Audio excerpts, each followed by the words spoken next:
I said this before, but the reason that you live life, in my opinion, is for other people. Which sounds f***ed up to say, but without other people, I think life is pointless. Yes, ladies and gentlemen, it's about that. Something we keep a close eye on here is the crisis of young men in the U.S. It's probably one of the most charged topics that we discuss, inevitably draws quite a bit of few toxic people in the discourse on all sides. But my biggest problem with the state of mainstream discourse is conflating toxicity with the idea that we don't have a serious problem. A stunning trove of new data from the Pew Research Group highlights just how big of a problem we have, one that soon could reach a total point of no return. The first is the rate of single young men versus single young women. 63% of young men today between the ages of 18 to 29 report being single. That is compared to 34% of young women. Okay, I just want to stop it right there because I remember when I first read this stat, I started laughing. And then I was talking with a homegirl of mine, and she's like, how's that possible? And I was like, it's easy because young women are dating older dudes. You know, despite all this talk about like, oh my God, it's so disgusting when older men go after young women. Did you not know that younger women actually like going after older men? I remember I was seeing it a lot. But in my times in the 2000, it was frowned upon when they saw you dating a guy with a lot of money. Because you're a materialistic. It's not about love, it's all about money. We used to shame people for that. But now, you deserve a high value man. I don't know. It's like you can't act like, oh my God, back in the day, then oh my God, now it's normal. Like, there's a weird disconnect that even your logic cannot even connect the dots and be like, what? It's not men chasing the girls? Maybe they have an overabundance of ladies going after them because a specific type of man is so shamed and grouped by so easily. The umbrella is so big. That, oh my God, you're toxic, you're taking care. Oh, you got this. I can deal with you. The reason why younger women go after older men is for comfort, security. That's it. You know, we talk about how crazy everything is economically speaking. Rent's increasing, everything's more pricey, yet people still want to live a good quality of life. And guess what? Your average 22-year-old in college is not going to be able to give it to you. Yeah, he might have more in common with you to some degree, but the 32-year-old who got his own home, who's paying off his mortgage, got a full-time job, can take you on trips a couple times a year, and is much more comfortable in his being because he's had more experience, is going to be way more attractive than a 22-year-old who's just trying to figure it out.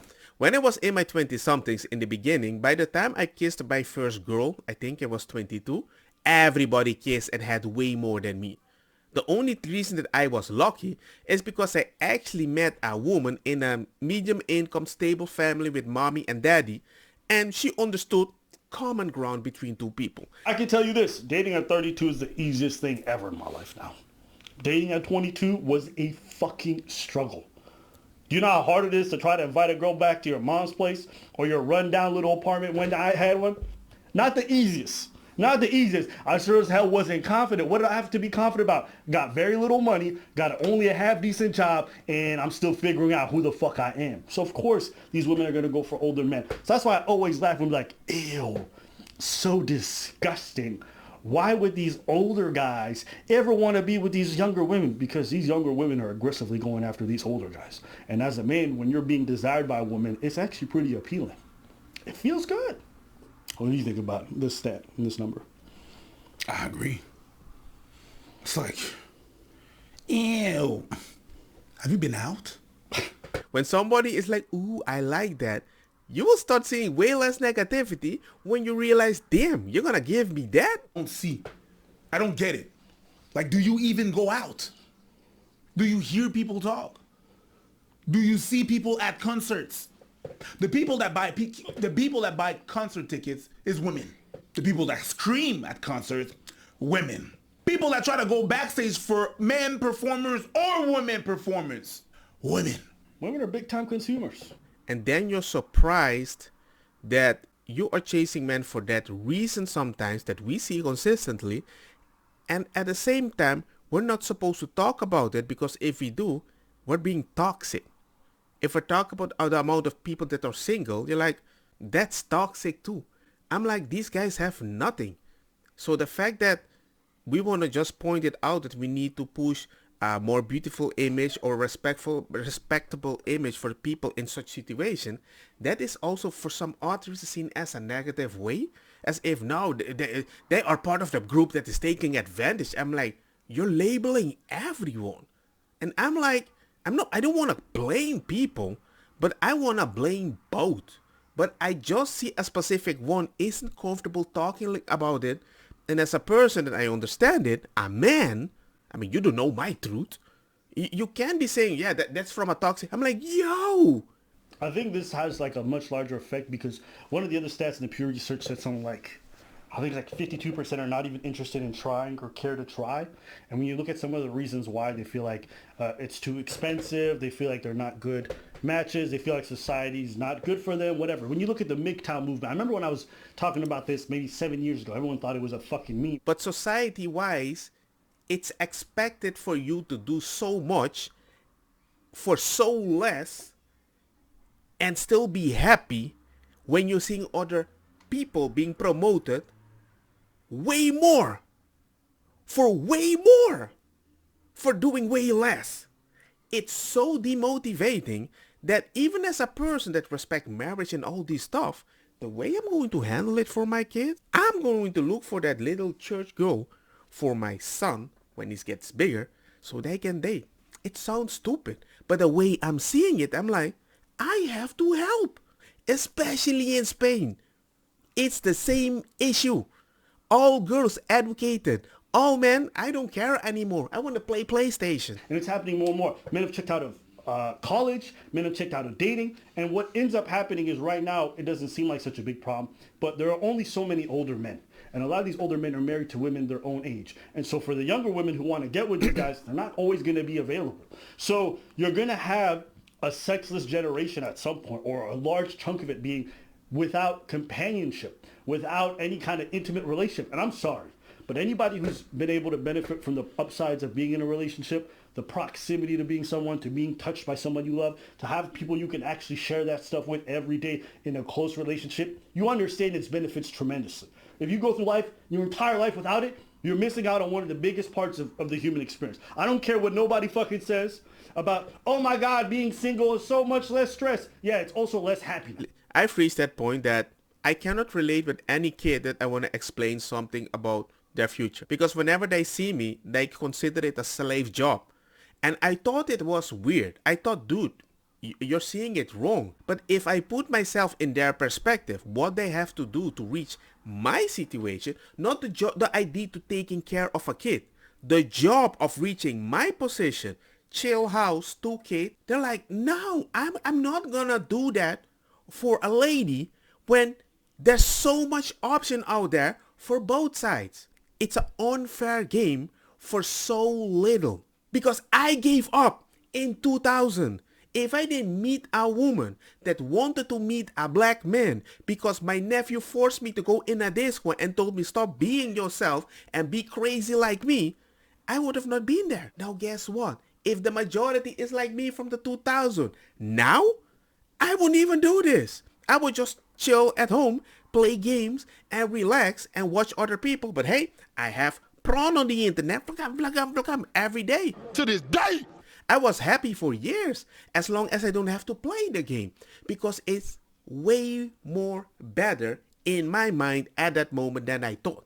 But that was even in my 20s. Imagine now in your 30s, 40s. I'm not talking about staying some kind of fucking shitty abuse. I'm not talking about those garbage relationships.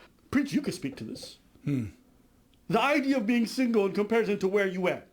I don't look too promising.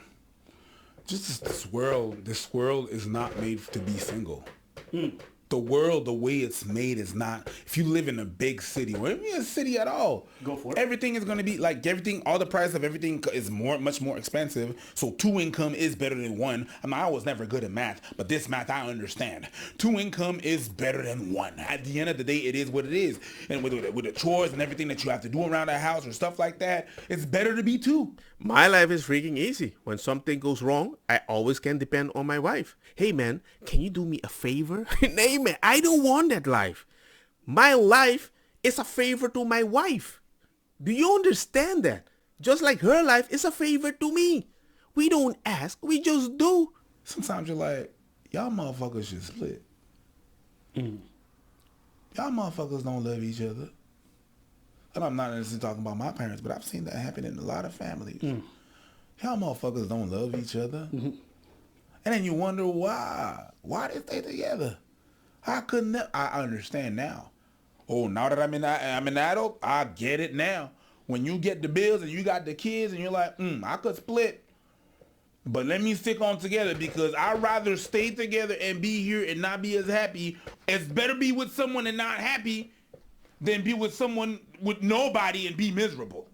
Really? No, not really. But that's how they think, and I understand why they would think like that. Okay. Just because of the weight of the bills and the weight of and the burden of life. I don't agree. I want my peace of mind. But the bills is a lot. I actually think it has way more to do with the bills.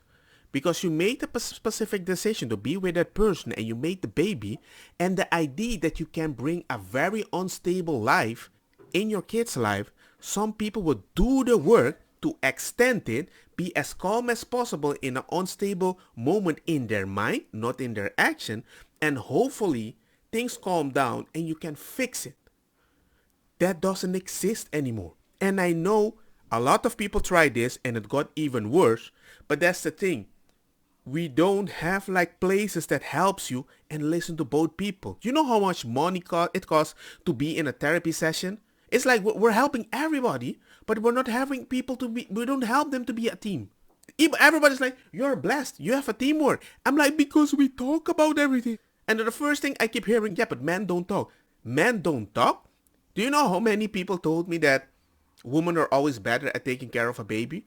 Until I had the opportunity because I wanted to be involved and I noticed that it was way easier than I thought.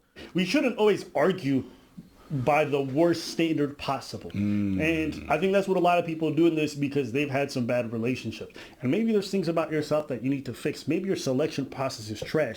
I refuse to believe that most of the people out there are bad people. I refuse to believe that most of the people out there were not in some ways good for you. Listen, if you're constantly having bad relationships, at some point you gotta look at yourself and be like, maybe I'm the reason this is all fucking up. Right. And if you want to give up, you give up. But you have to understand, for society as a whole, when so many people are checking out, not because they've tried and failed, but because they can't have a chance, or they feel like they're not good enough, or they feel priced out, which is what a lot of people say. Like, if you don't have a college degree, these women are not checking for you. They want to be with dudes who are college educated laws. This is not me sitting here saying, women, your standards are fucked up for wanting to be with a college student. It's not even that. Because I could understand why. Maybe college helps you to understand, like, he's got the same values. He's going to be career oriented. He's been able to make good investments, whatever. If that you want to make that, it's not an unreasonable criteria. My point is, I think it's a dark place we're heading towards. That's what I'm getting at. And I question what this is going to look like 20 or 30 years from now. You know, during the pandemic, we had so many people who just went on Twitch every day and spent all their days gaming and doing all this other stuff. And that's kind of carried over. And there's people who get no social interaction. I want y'all to think about what that's going to do to the psyche of people 20, 15 years from now when they're that detached from human connection. There's a big ass company that's gonna take advantage of that, and that's gonna create some AI, and the loop is gonna be deadly. I think the men up there in power are just gonna keep living a great life. They're going to have humongous amount of ladies to choose. The ladies, they're going to be way more aggressive because there's only specific men they can choose. So the market is usually going to point to the direction of these men, more clothes, more flashing to be noticeable so they can even have a chance. And it's going to be a big money-making market. And those men down there, they're going to live in a very unstable society that they're going to do anything they can to reach that point. And if not, they're going to realize the life is even more unfair.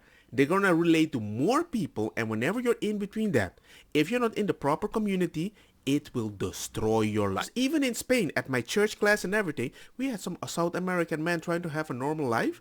After COVID, you know what all of them did?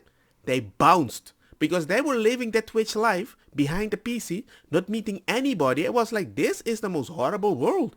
To live that in Spain, with a bunch of technology, but alone, I'm gonna go back to my country. And he went back, got married within a month, and he's living making babies. And I was shocked. And this was a young dude in his 20s, kids. I don't want that for anyone. But whenever I open my mouth, I'm also the toxic person, right? So there comes a point I just pick my stuff and be like, you know what? I don't have to run away from the lion. I need to run away from specific other people. When you see depression, when you see self-deletions rising specifically in males more than any other group possible, right? Men are self-deleting at insane rates. This is a big portion why. Whether we like to believe or not, some people might find it sad.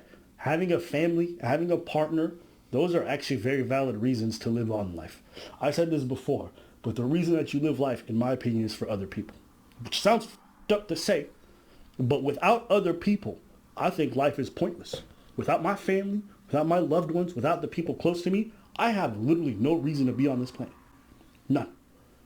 Nothing on this planet is fun or worth it enough, the suffering that's involved, if I don't have the people around me that actually bring me joy, that make every day waking up much more easy and enjoyable. Without them, this is all pointless. My brother has cerebral palsy. So he is 100% dependent on other people. And when he wanted to get married, he realized he was not going to be able to marry an American woman because an American woman is not going to take care of him. And he needed somebody to take care of him. And he met somebody online and flew out to the Philippines and proposed to her. And they've been married for over a decade with 2 beautiful children. The way I share my life sometimes, I feel bad when I speak to people like, I need to shut up because I'm hurting your feeling.